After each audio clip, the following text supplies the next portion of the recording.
자, 그러면 조감도에서 두 번째 영역입니다. SVATFM이라고 하는 기본 개념 왼쪽에 있었던 사칙연산 계산 방법이죠. 의미도 설명할 거고요. 아이고, 의미도 설명할 거고 그 구체적인 계산법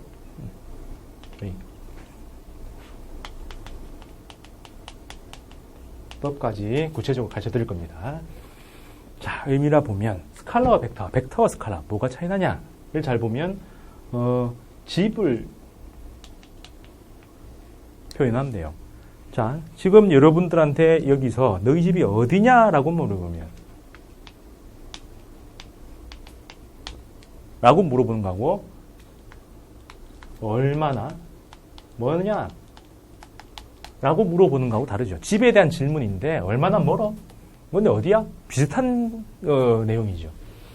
그래서 일상적으로는 어떤 친구의 집을 물어볼 때, 누구의 집을 물어볼 때 둘 다 쓰는데 물리적으로는 달라집니다. 왜냐하면 어떤 질문에 대해서는 숫자 한 개만 필요하고 어떤 질문에서는 숫자 여러 개가 필요합니다. 얘 얼마나 뭐냐 하면 그냥 1시간 하면 돼요. 근데 1시간만 해가지고 부족하니까 앞에 뭐라 붙여요? 걸어서 혹은 택시 타고는 30분, 자전거 타고는 15분. 택시보다 자전거 빨라요? 네, 빨라요. 시내에서는. 왜? 얘들은 교통신호 받아야 되는데 교통신호 안 받죠. 근데 힘들죠. 그래서 바꾼 게 뭡니까? 오토바이. 신호 안 무시하고 목숨을 내걸고 그냥 막 달리죠. 그렇게 합니다. 걸어서는 또 이것도 굉장히 빨라요. 근데 신호 가끔 받아야 돼요. 근데 막힌 동안에 그냥 열심히 가면 되니까 비슷해요. 그래서 서울 시내의 그 시간당 속도로 따지면은 그 승용차, 택시 같은 경우는 시간당 10km 넘어가지 못합니다. 20km는 굉장히 빠른 거고요. 성인이 빠른 걸음을 걸어가는 거는 5km에서 6km 됩니다. 그럼 좀 조깅한테 뛰면은, 꾸준히만 뛸 수 있으면 12km 넘어갑니다. 자전거 타면은 딱 걸어가는 게 2배가 나오더라고요. 그래서 시간당 한 12km 정도 나와요. 그래서 서울 시내에서는 그냥 걸어가면 됩니다. 근데 구렁이 생기면 장난 아니죠. 그래서 오토바이를 타고 가는 게 제일 낫다. 그럼 오토바이는 또 이게 공기오염이 생긴다?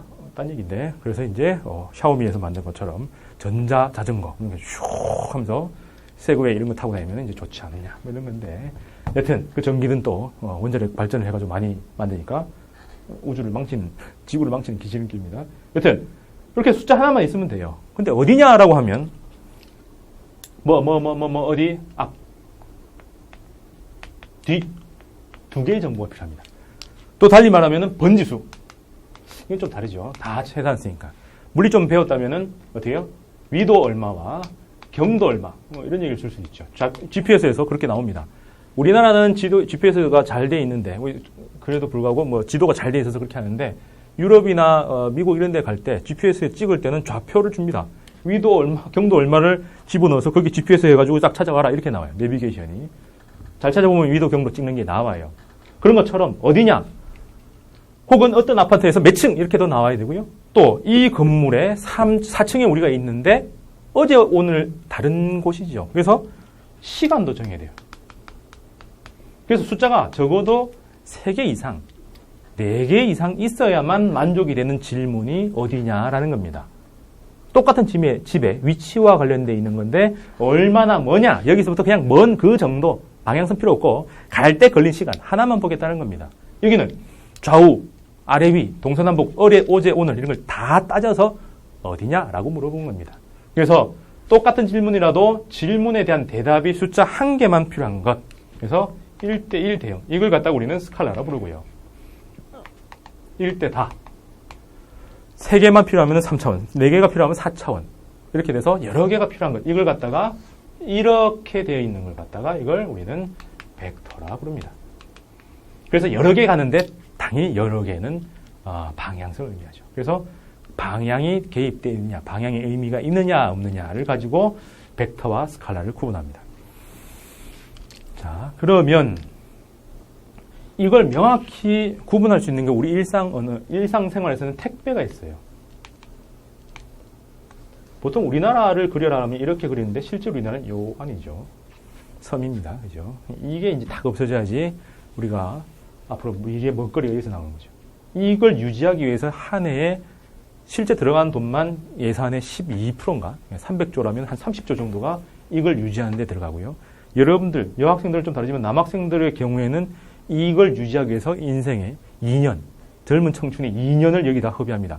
20년 겨우 사는 사람들한테 2년을 뺏었죠. 10%를 뺏어가지고 여기다 투자해요. 돈도 안 주고 돈을 뺏어가죠.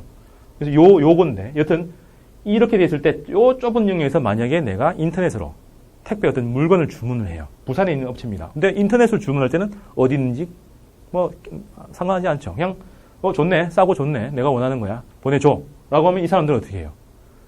네, 여기서 딱 택배 배송에다가 의뢰를 하면 택배에서 부산에서 대전으로, 동서울로, 서울의 집화장으로, 우리 집으로 군데 달리는데 우리가 의미 있는 거는 중간 과정 무시입니다. 그냥 이 사람한테서 나한테까지 제대로 오느냐죠. 근데 택배 물건을 의뢰받아서 배송하는 배송업체는 어디로 갔냐가 굉장히 민감합니다. 왜? 이 코스 하나하나를 최단 시간으로 해야 경비가 줄어요. 기름값도 줄고 여러 가지 부대 비용이 줄죠. 근데 우리는 이런 것 상관하지 않습니다. 그냥 여기서 여기까지만 잘 오면 돼요. 우리의 마음은 뭐예요? 벡터입니다. 처음과 끝, 요것만 넣어요. 중간 과정 무시고 처음과 끝을 연결해서 이쪽으로 와라, 빠르게. 근데 그게 아니라 과정 하나하나, 그 하나하나를 다 따라가면서 요 길이를 쭉 보는 것. 이걸 갖다가 스칼라죠. 그래서 같은 배송에 대해서도 스칼라적 사고를 하는 게 배송업체고요. 벡터적 사고를 하는 게 판매자와 소비자에 해당합니다. 잘 아시겠어요? 그래서 벡터는 처음과 끝만 있습니다. 중간은 무시해요. 스칼라는 그 중간을 다 보는 그 하나의 차이가 있습니다. 그럼 여러분들 인생은 원래는 과정이 중요해야 되니까 스칼라적 인생인데 결과가 그러죠. 악수로 잘하다가 마지막에 표 떨어지면 나쁜 놈이 되죠. 잘못한다리고 아들, 딸이 됩니다. 그래서 여러분들 수험생이 되는 순간 벡터적 인간이 되어가죠. 그런데 우리 사회는 계속 스칼라라고 하면서 요구하는 건 벡터죠. 자격증을 따야 되고 뭔가를 수치로 자기의 능력을 보여야 되는 거죠. 실제로 능력은 안 보이는 건데 그 수치가 그대로는 아니지만 그 결과물에 집착하는 게 지금 현대입니다. 잘 아시겠죠? 자, 그러면 이렇게 구분한 이유가 스칼라와 똑같은데 방향의 의미를 부여하는 거와 안 하는 거의 차이라고 했습니다. 그러면 SVA의 각각에 대해서 다 있어요. S, 공간에 대한 얘기였지만 스칼라는 이걸 이동한 거리입니다. 벡터는요? 변화한 위치죠. 그럼 이걸 가지고 V를 만들면 여기다 어떻게 써요? T분의 S 이렇게 해주면 되죠. 그럼 똑같이인데 이동한 거리에다가 T를 나눠주면 이걸 그죠? 속력이라고 부르고 힘력자 아닙니다. 그냥 크기에 의미하는 거고 얘들을 속도라 불러요. 또 똑같이 시간당 V 이렇게 쓰지만 속력에다가 시간을 나누면 이걸 가속도라고 안 하고요. 가속도의 크기라고 불러야 되고 이건 독자적인 개념이 없어요. 이 개념 자체가 속도의 변화입니다. 운동의 변화이기 때문에 이 대상은 아예 없고 굳이 하자면 이렇게 쓸 수 있는데 없고 속도의 변화이기 때문에 여기밖에 없어요. 그래서 이걸 뭐라 불러요? 이걸 가속도라고 부릅니다. 그래서 계통은 달라지면 안 됩니다. 스칼라면 스칼라에서 T 나누면 스칼라로 돼야 되고 벡터면 벡터에서 T로 나누면 벡터가 돼서 변이 속도 가속도 이동한 거리 속력 가속도 이렇게 바뀌어야 된다는 얘기입니다. 그래서 요 흐름에서도 보면 요걸 단순하게 만들면 A에서 처음에는 이쪽으로 가고요. 30m. 이걸 10초 간다고 쳐봐요. 문제가 있죠. 예제 2번이 이겁니다. 40m네요. 다시 쓸게요. 예제 2번에 이렇게 되어 있습니다. A에서 B로 40m입니다. 그게 4초 걸렸어요. 그 다음에 여기 수직으로 위로 떠가면서 얼마? 30m를 6초 걸렸습니다.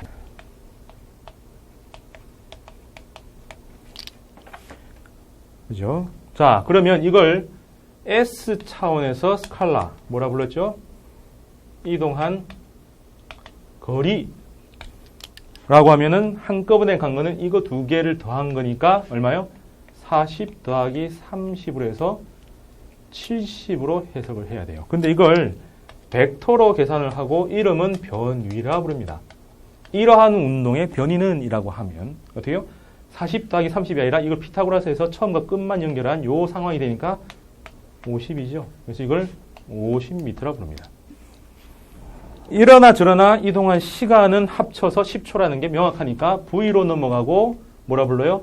속력은 인데 요 앞에 시간이 여러 개 흘렀는데 그걸 퉁쳐서 평균 냈죠. 그래서 이걸 갖다가 평균이라고 부릅니다. 그럼 여기는 평균이라고 부르고 속도라 쓰겠죠. 그거 얼마요? 10초에 70. 얘는 10초에 50인데 5 이것만 하면 안 되고 어디로? 이쪽 방향으로 라고까지 씁니다. 방향이 의미가 있으니까 여기서도 이쪽 방향 있어야 되죠. 되겠습니까? 근데 이거 변화가 구체적으로 있는 게 아니기 때문에 이 변화가 오른쪽 가다 왼쪽 가는데 그 변화가 몇 초만 있었냐가 없으니까 여기는 구할 수가 없습니다.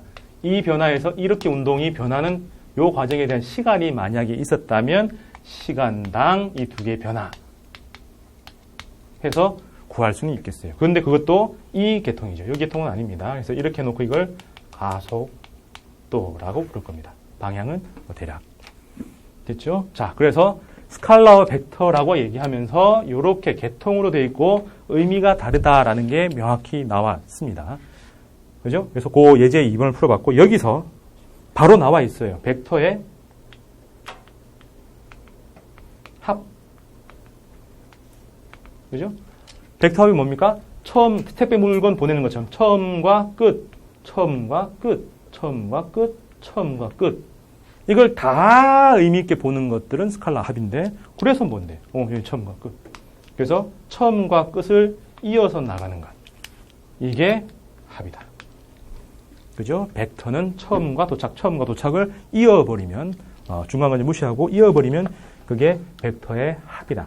그래서 더하기의 계산 방법, 대화는 계산, 벡터 더하기를 설명한 겁니다.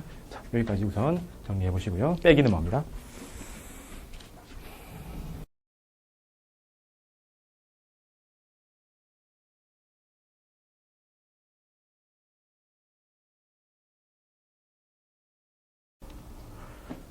자, 더하기 연산 방법은 처음과 벡터는 이 화살표로 나타냅니다. 크기는 화살표의 길이로, 방향은 이쪽 방향이라고 해서 출발점과 도착점을 뜻하는 요 화살표로 방향과 크기를 동시에 나타내서 벡터의 이미지 표현법은 이렇습니다. 그럼 A 벡터하고 B 벡터를 합쳐라라고 하면 벡터를 위에 글자에다 씁니다. 그럼 이 두 개를 합쳐라고 하면은 중간에 위로 갔다 이런 건 상하지 않고요. 처음에 여기 있었는데 택배 물건 여기가 있겠죠. 그럼 처음과 끝을 연결하는 거. 이걸 A 벡터와 B 벡터의 합이다. 방금 얘기한 거죠. 그 다음에 빼기로 넘어가면 좀 얘기가 달라집니다. 자, A 빼기 B예요. 빼기의 의미는 이렇게 가능합니다. 자, 우리가 지금 강의하고 있는 게 몇 층이에요? 4층이죠. 4층이다라고 하는 거는 아무도 얘기 안 해도 빼기 0이고 이게 지면을 기준으로 하는 게 되어 있습니다. 그럼 데스크가 있는 3층을 기준으로 여기는 몇 층이냐? 라고 얘기하면 어떻게 해요? 기준을 바꾸겠죠. 3층. 그럼 이게 원래 4층이었으니까 이 기준으로 바꿔내면 몇 층에 해당하는가? 몇 층이에요? 1층이죠. 그래서 데스크가 있는 3층보다 한 층 높다라고 표현합니다. 그럼 이때 0은 어디예요? 요걸 얘기를 하죠. 뭐예요? 기준점에 해당합니다. 3층. 그래서 빼기는 기준에 해당하는 것, 출발점을 얘기합니다. 그래서 요 연산을 해보면 제일 처음에 A, B 두 개를 이렇게 해놔요. 그럼 아까 더할 때는 어떻게 했습니까? 더할 때는 이게 방향과 크기만 똑같으면 되니까 이렇게 이동하면 얘도 B죠. 그럼 처음과 끝을 가지고 이어놓은 게 이쪽 방향이다 해서 이게 A 플러스 B였습니다. 그럼 처음과 끝을 이렇게 연결해 놓으면 쉬운데 둘 다 처음을 똑같이 해 놓으면 어떻게 해요? 사다리꼴을 만들면 얘가 똑같고 얘가 똑같으니까 요 대각선이라고 하죠. 요걸 갖다가 평행사변형 합성법이라고도 부릅니다. 뭐 이름 붙인 거예요. 빼기는요. 방금 요 뒤에 있는 게 뭐였어요? 기준에 해당하죠. 잘 보세요. 그러면 A 하나만 놔두면 A만 놔두면 뭡니까? 이거죠. 그럼 이거는 기본적으로 0이었습니다. 이걸 기준으로 A인데 요걸 어떻게 바꿨어요? 네, 원점을, 출발점을 B로 이동한 거죠. 여기서 출발해라 이게 아니라 어디요? B 가지고 출발점 이동했어요. 여기가 출발이고 여기가 도착. 그래서 이렇게 간다.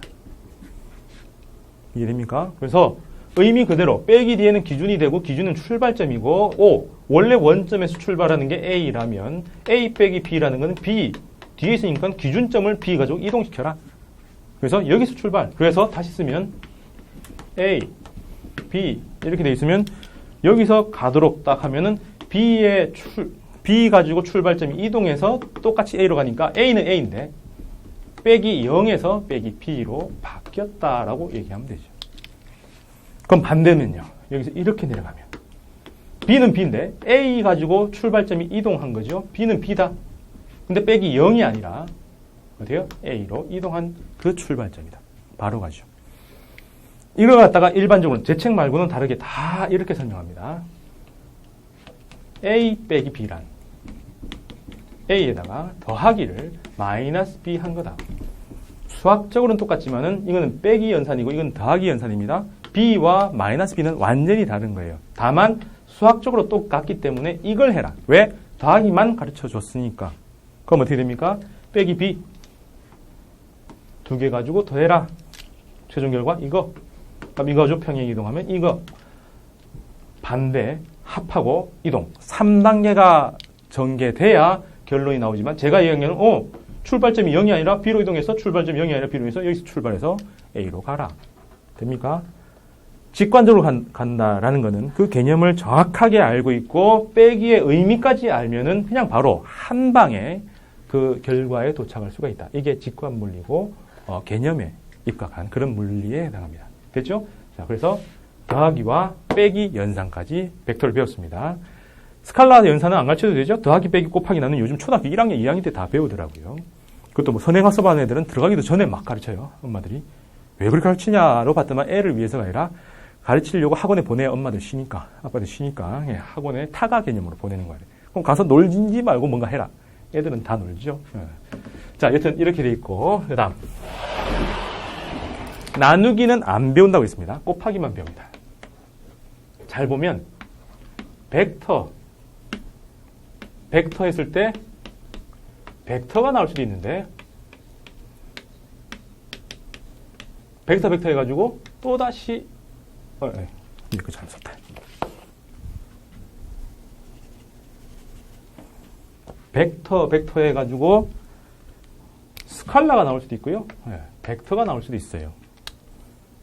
그러면 똑같이 벡터 두 개 가지고 연산을 했는데 언제는 스칼라, 방향이 의미 없는 게 나오고 언제는 방향이 있는 게 나온다라는 겁니다. 지금 여기는 SV가 아니고 벡터와 스칼라를 그냥 표시한 거예요. 왜 그렇게 하냐? 그냥. 그래서 이걸 갖다가 결과물로 봐서 스칼라 곱이라고 불러요. 영어로 스칼라 곱, 스칼라 프로덕트라고 하고요. 이거는 벡터니까 벡터 곱. 근데 우리말로 번역할 때 이걸 안내자를 써서 내적, 이걸 외적이라고 부릅니다. 그럼 이건 두 개 곱해서 뭔 얘기예요? 방향이 무의미해진 거죠. 그럼 이거는 방향이 유의미한 겁니다. 이걸 수학으로 보면 그냥 이렇게 넘어가고 말고 수학에서는 고등학교 때 공간도형 할 때 이걸 살짝 배웁니다. 특히 이거는 교과과정에 안 들어가 있지만은 벡터, 수직 벡터를 구하는 게 평면의 방정식. 식 구할 때 평면은 수직 벡터가 있어야 돼요. 그걸 쓰기 위해서 찾아내는데 보통은 안 가르칩니다. 근데 물리에서 나와요. 두 개를 곱해서 스칼라 되는 거. 이거는 2일. 해당합니다. 1은 힘을 주고 그 방향으로 이동해야 돼요. 그래서 힘 곱하기 거리 했을 때 2를 만드는 건데 방향이 의미가 없다는 것은 뭐예요? 방향이 무의미하다는 것은 뭐예요? 운동을 하는데 서로 운동이 안 보이는 건 뭡니까? 같은 운동이죠. 방향이 있는데 방향이 무의미하다? 같은 방향이라는 거죠. 그게 1에 해당합니다. 1은 힘준 방향으로 이동해야지 힘을 이쪽을 줬는데 갑자기 위로 팍 솟아오르면 내가 일을 한 게 아닙니다. 힘 줘서 그쪽으로 가야 되죠. 그죠? 나는 실험 공부를 열심히 했는데 갑자기 찍어서 점수 나오면 그게 내 실력 아니에요. 찍어서 나온 거예요. 신의 영역이고 확률의 영역이죠. 그런 것처럼 방향이 무의미하다는 걸 우리는 방향이 같다라고 해서 잘 보세요. 1로 이동을 했는데 힘을 이쪽으로 이동했습니다. 그럼 힘 중에서 어느 성분이 일을 했어요? 네, 이쪽 성분이. 이 F는 이거 더하기 이거. 요거는 지금 제가 설명할 거 아닙니다. 수학이라서 고등학교 벡터 이런 것들을 좀 보시면 되고요. 수직 벡터 나눈 거는 나중에 다시 한번 더 설명하지만 요 F는 요 두 개 합으로 해도 되겠죠? 하나의 벡터는 여러 개 합으로 가능하니까 요거하고 요거하고 합으로 보면 얘는 수직이라서 일을 안 하고 얘만 일을 해요. 그럼 요거는 코사인이라 부르죠. 얘는 사인이라 부릅니다. 그러면 F를 두 개로 나눠서 F의 사인 성분과 F의 코사인 성분이 있는데 일을 한 건 누구예요? 요거죠. 그래서 이 결론은 F와 S 크기에다가 그 사이 각 코사인 S를 곱합니다. 사인 S가 아니에요. 요게 벡터의 내적에 해당합니다. 이거는 우리는 일을 배울 때 배워요. 그 다음에 토크 배울 때 힘 곱하기 거리 곱하기 이거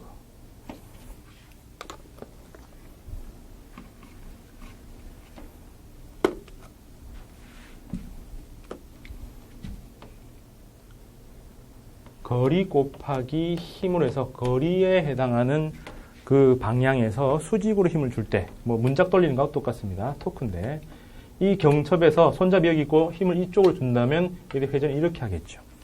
그때 손잡이까지 거리는 이쪽 방향, 그 다음에 힘은 이쪽 방향이라면 돌아가는 이렇게 회전할 때 힘은 이거 수직일수록 세지요. 멀수록 셉니다. 그래서 그 둘을 이렇게 얘기해 놓고 힘을 또 분해를 해 놓고 보니 이쪽은 여기 세타라면 아까 여기서 구한 것처럼 F의 코사인 성분이고 여기는 F의 사인 성분입니다. 그럼 문을 돌리는 힘은요? 문을 이쪽을 하면 안 돌죠? 이렇게 해야지 돌죠? 그래서 돌리는 거는 그쪽 방향에 대해서 수직으로 작용하는 힘만이 돌린다. 라고 해서 이 케이스의 힘의 크기는 돌림 힘의 크기는 R의 크기에다가 F의 크기에다가 뭐요? 사인이 들어가요. 그럼 방향은 나온다 들어간다인데 뭐 우리는 그렇게까지 어렵게 할 필요 없이 문이 어디로 돌아요? 이렇게 주면 좌회전이죠. 그래서 그냥 좌회전한다. 만약에 이 둘의 방향을 바꾸면 반대로 돌아갈 겁니다. 우회전을 할 거예요. 그러면은 우회전 이렇게 하면 되겠죠. 그래서 이렇게 두 개의 곱을 했을 때 순서가 있습니다. 첫 번째 R 방향에서 F 방향, 첫 번째에서 두 번째 방향으로 돌렸을 때 회전하는 방향, 문짝이 회전하는 방향이 좌회전이죠. 그냥 우리는 좌라 할 거고 나중에 배우는 오른나사의 법칙에서 이렇게 돌아가면 엄지손가락이 나오죠. 그래서 이걸 나오는 방향이라고 부릅니다. 그 두 개를 바꾸면요. F에서 R로 돌면 이렇게 돌리죠. 그럼 우회전이 될 테고 우회전을 하면 들어가는 방향이죠. 그래서 들어가는 방향. 이건 수직을 설명하는 거라서 이렇게 하는데 그냥 우리는 좌회전, 우회전 해도 돼요. 그래서 벡터로 나오고 또 하나는 나중에 로렌츠 힘이 나옵니다. 로렌츠 힘은 자기장 속에